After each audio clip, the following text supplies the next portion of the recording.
Hey, welcome to 12 Tone. I don't get to talk about it much on this channel, but honestly, the main reason I'm a musician at all is because of my love of metal. When I went to music school, it wasn't to study theory, it was to become a metal singer. That ultimately wasn't the path I wound up taking, but I still have a soft spot in my heart for the genre, and today I thought I'd honor that by looking at one of the first metal songs I ever heard, Metallica's Enter Sandman. It's a dark, twisted take on a lullaby, and as the first single off the Black Album, it marks a pivotal moment in Metallica's history, where they started to move away from the blazing fast thrash metal sound of their early work into the slower, heavier style that would come to define their later career. So what makes it so heavy? Well, let's take it apart. Like a lot of the Black Album, Enter Sandman is, at heart, a one-riff song. That is, rather than writing a new part for each section, they instead took a single riff and manipulated it in different ways, building the sections out of different variations of that initial starting point. With that in mind, I'm gonna break with tradition. Normally, I start from the beginning of the song and work through it from there, but this time I'm gonna skip ahead to around a minute in because that's where we first hear this.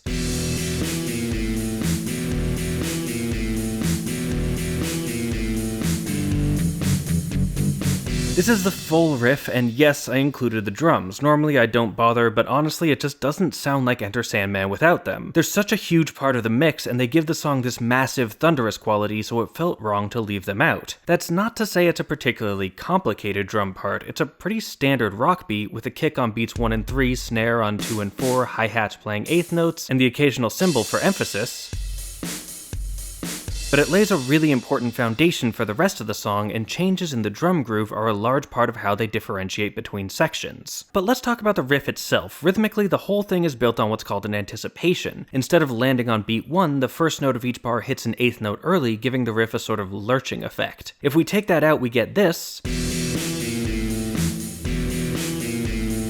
which actually still sounds kinda cool. It's got like a dance metal vibe to it that I'm into, but it's definitely a very different feel, and it doesn't fit with what the song is trying to do. The anticipation gives you this strong sense of punctuation at the start of each bar, like a little punch to your eardrums that adds to the aggressive feel of the riff. But if it's always starting an eighth note early, how do we know it's early at all? Maybe I just notated it wrong and this is where the bar is supposed to start. Well, that's where the drums come back into play. Again, it's such a simple pattern that it's almost impossible to misidentify the beat. Here, check out what happens if I shift the drum groove to align with that start.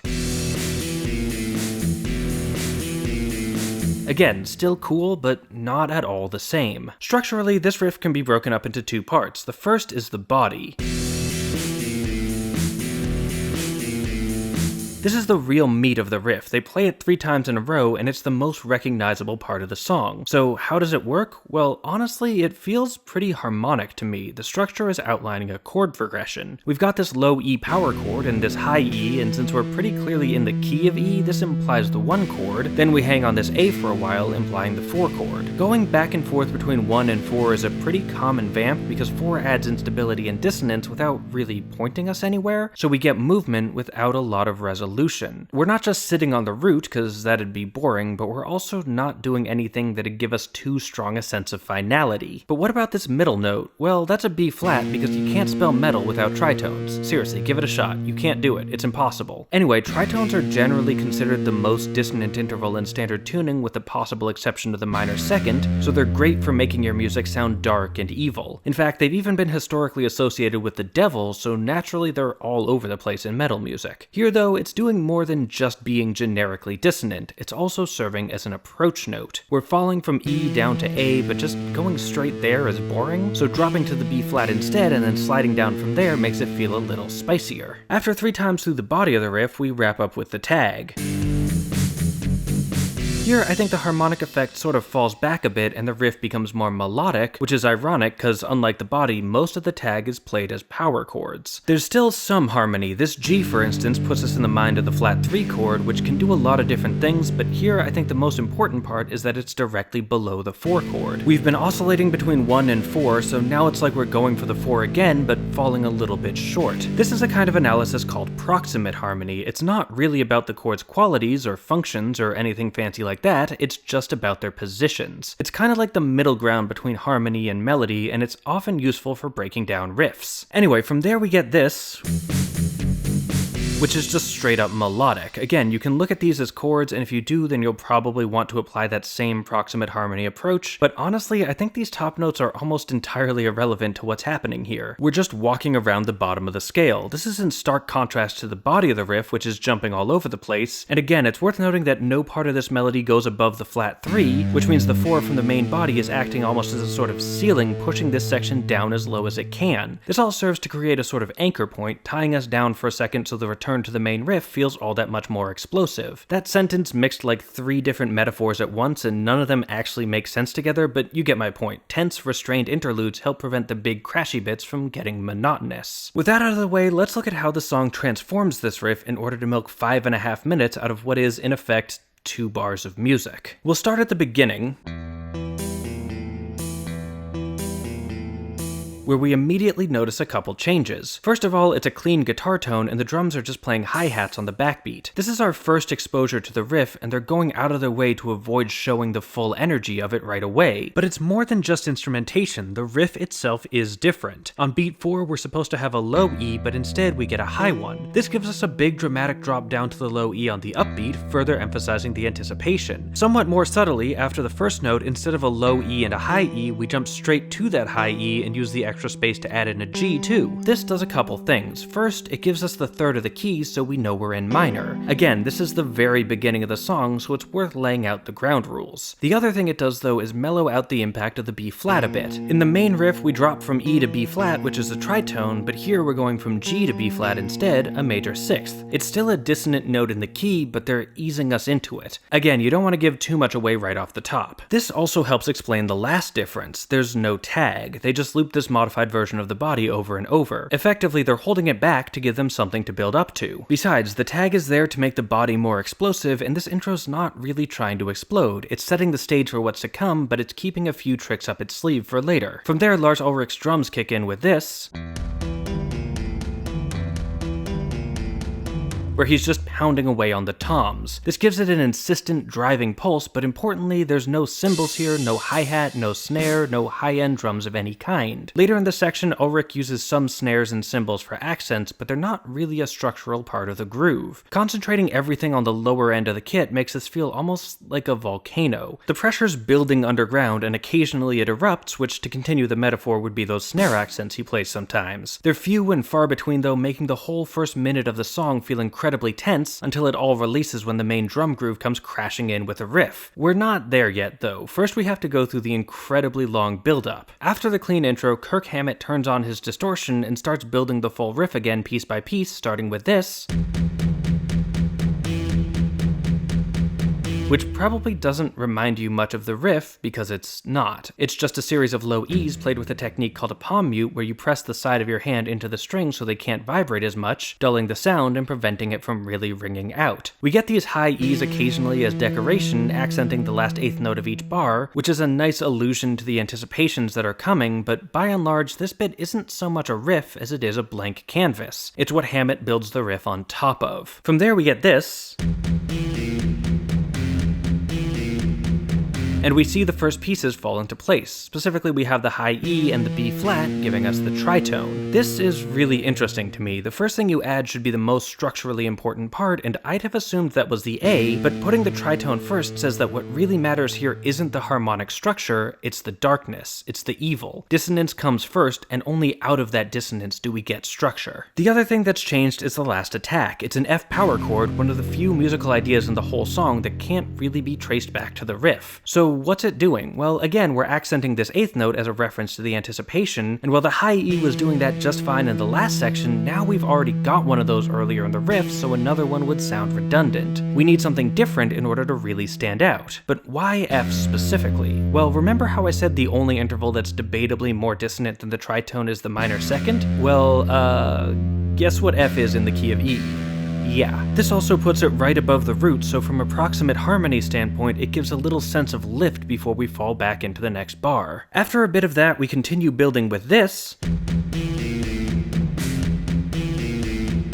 where two things have changed. First, we have our A, which means the basic structure of our riff is complete. The other thing to note though is that in this section, Ulrich starts playing a snare to accompany every F chord. This tells us our rhythmic volcano is ready to blow. There's no cymbals yet, but it's getting really hard to hold back the coming explosion. After a couple bars, he starts playing the snare on every beat, building up in a giant crescendo that eventually leads us into our complete riff, which we already talked about, so let's skip ahead. The next section is the verse,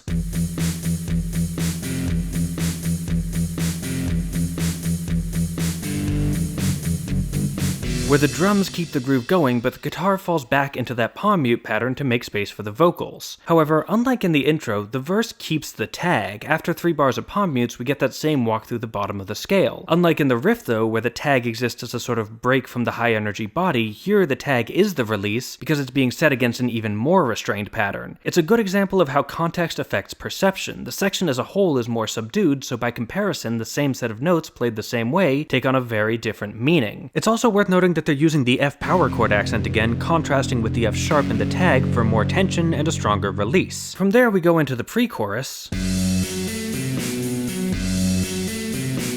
where the drums switch to a halftime feel, playing the snare on beat 3 instead of beats 2 and 4. This makes the section feel slower even though the tempo hasn't changed, and it serves as a sort of rhythmic palate cleanser before the chorus. Meanwhile, the guitar goes back to playing the variation of the riff from the intro where they add a minor third, except this time they've taken the whole thing and shifted it up a whole step, so instead of E, it's built on F sharp now. Most of the sources I looked at call this a key change to F sharp minor, which makes a lot of sense to me. These sorts of key changes where you just take the thing you're already playing and shift all the notes up a step are called direct modulations, and they're a great way to give yourself a little more variety, which you really need when your whole song is built on one riff. That said, I do have a different explanation for this shift, but first let's look at the chorus.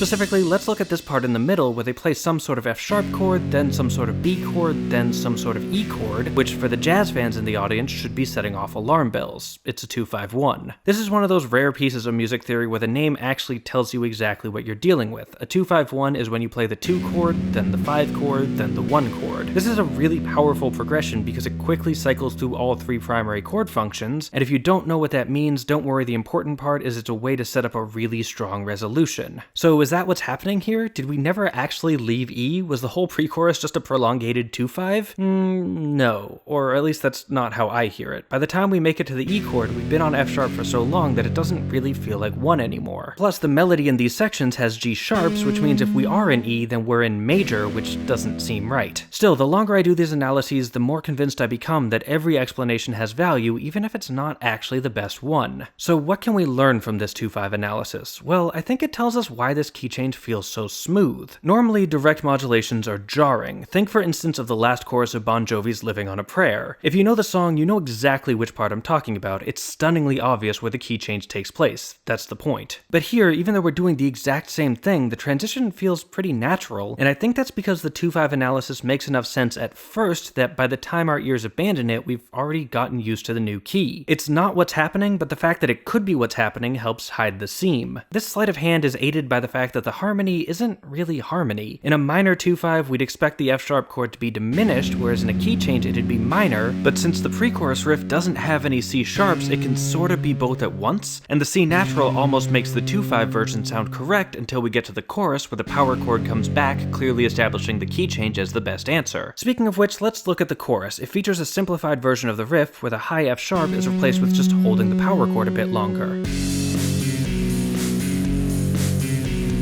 This really emphasizes the harmonic aspect of the riff. We're basically just going back and forth between the 1 chord and the 4 chord, and unlike elsewhere, the 4 is a power chord too. The only nod we have to the more melodic side of things is this C natural, because we're not just gonna abandon the tritone. What are we, Benedictine monks? Anyway, at first the tag is replaced with this long-held E chord, which in this context is the flat 7, introducing a new harmonic element. The flat 7 can serve a pretty similar role to the 4 chord, providing some directionless instability in order to keep things moving. After that, we go back into the riff, but this time we only play it once before falling back into that E again, like the song doesn't like being in F sharp and we're being pulled back to our original key, an effect that's finalized when we get the classic tag from the riff,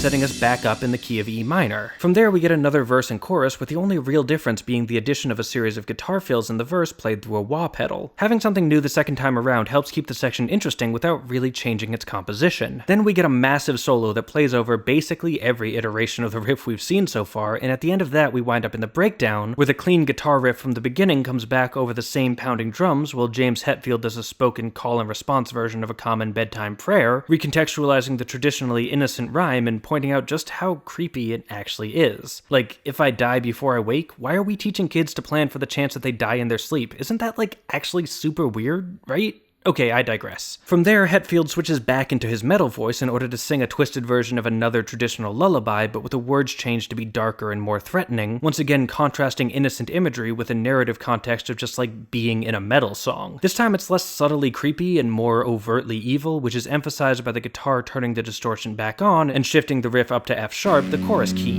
Innocence is over. That builds up until we crash back into a final chorus, after which we end by slowly disassembling the riff like we did in the intro, but backwards. We start here, bring back the palm mutes, then drop the fourth, and then we make the ultimate sacrifice and remove the tritone, keeping just the high E, and then we just fade to sleep. Or fade to sad but true if you're listening to the album, but that's not as good a metaphor, is it? And that's it, but before you go, quick update. Last month I mentioned these new music notebooks I made with staff paper on one side and colored rule on the other, for taking notes in music class or just doing songwriting stuff, and after that announcement went up they sold out in a little over a week, so I just wanted to let y'all know we got a new order in. If you missed them last time or you just want another, there's a link to my merch store in the description. You can pick them up there, and if we manage to sell out again, I promise we'll get an even bigger order next time. And hey, thanks for watching. This song was chosen by my patrons over on Patreon, so if you want to help pick the next song we analyze, just head on over to Patreon and pledge at any level. You can also join our mailing list to find out about new episodes, like, share, comment, subscribe, and above all, keep on rockin'.